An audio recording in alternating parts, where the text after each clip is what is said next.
Today's mission is to teach you how to make videos using only your Meta glasses like this.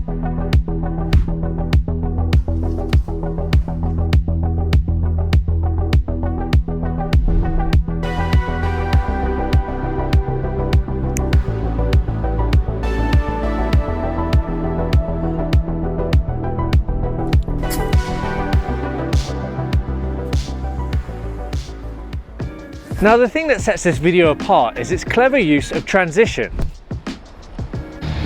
Now pretty much all transitions fit into three categories: blur or whip transitions, match cuts, which is basically what I just did with my jacket,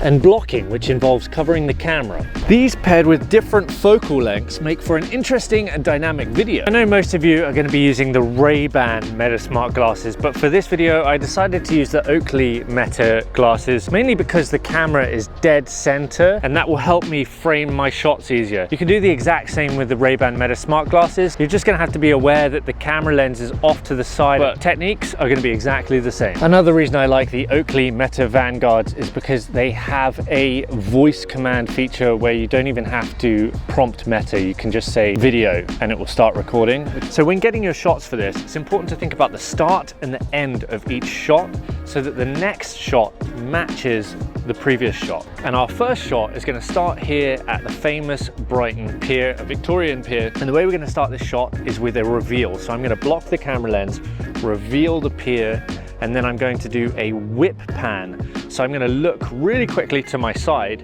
and then the next shot that we're going to do, I'm going to start with that whip pan. So I'm going to continue that rotation of looking in that same direction to reframe my next shot video. And you're going to look a little bit like an idiot whilst you're filming these. So now that we have our close-up shot, I want to get a bit more of a wider shot if I show you back here of the pier, just to get more of an establishing shot. So I'm going to continue from my whip pan, and then I'm going to go into a blocking transition. So I'm going to walk in front of this post. I'm actually going to get really close to it so it blocks the front of this camera. And then the next shot is going to start with a blocked shot as well. So I can cut those two together. I'm going to look over here, I'm going to look at the pier, and then I'm going to move in front of this post just like so. I look like such an idiot. I know, I'm so aware. This is good comedy right here. So of course these same sort of principles apply whether you're using your phone or a pair of glasses like this. Continuing the motion in the direction of the last shot is another thing that's really important. And theoretically, of course, if you didn't want to look like a complete crazy person, you could just take the glasses off whilst they're recording and move them manually. So the next shot is going to be at the i360, another controversial new landmark here in Brighton. A lot of the locals hate it, but it does represent the city of Brighton.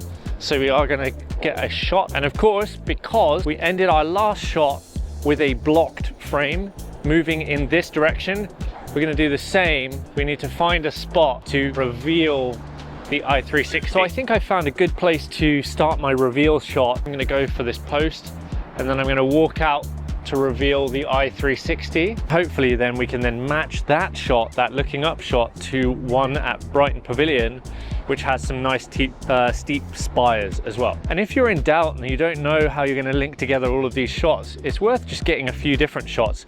Looking up at the sky, looking down at your feet, starting by looking at your feet, look up at what you want to look at, look down at your feet.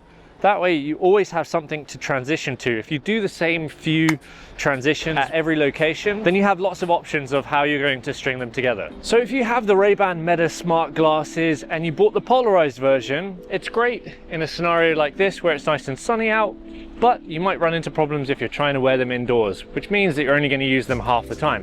Well, that's where the sponsor of this video comes in, VR Wave. They make replaceable lenses for your Ray-Ban Meta smart glasses that allow you to put prescription lenses in there or transition lenses or a combination of both, which will allow you to get double the time out of your Ray-Ban Meta glasses.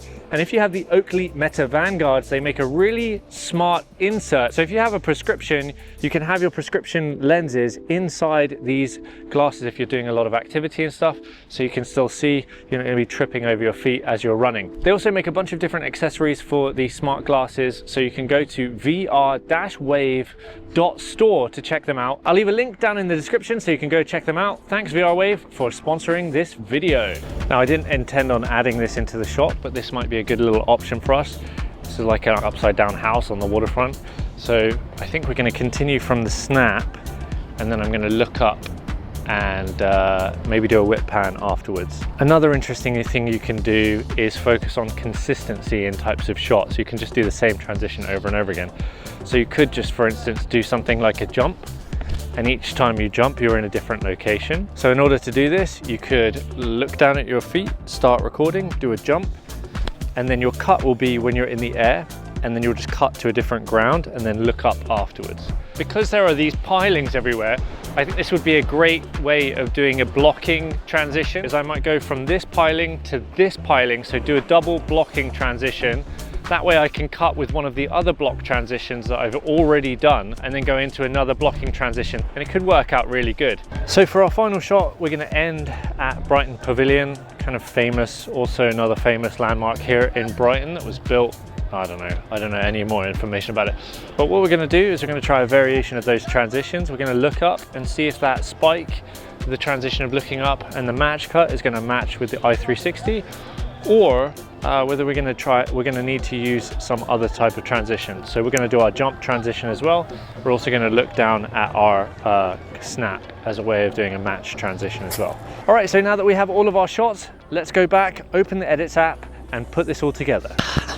Okay, so we've done most of the hard work in camera, in the glasses themselves. So the next thing we need to do is import the footage off of the glasses using the Meta AI app, and then open either Edits or CapCut. For this video, we're going to use Instagram's Edits. They both work in a very similar way, and they have very simple tools. You're going to open the app and start a new project. It's going to prompt you to choose the footage from your camera roll. It's always helpful to go through your takes beforehand in your camera roll and delete the bad takes, so that when you're selecting footage to go into your timeline, you have only the best clips. When selecting that footage, you can select it in order so that it will be dropped on your timeline in the correct order. If for some reason you haven't selected it right, you can just tap on the clip, hold it, and slide it into the correct position. We're then going to go through our timeline, trimming the beginning and the end of each clip so they cut in the right position. So if it's a match cut, you're going to cut the end of the previous clip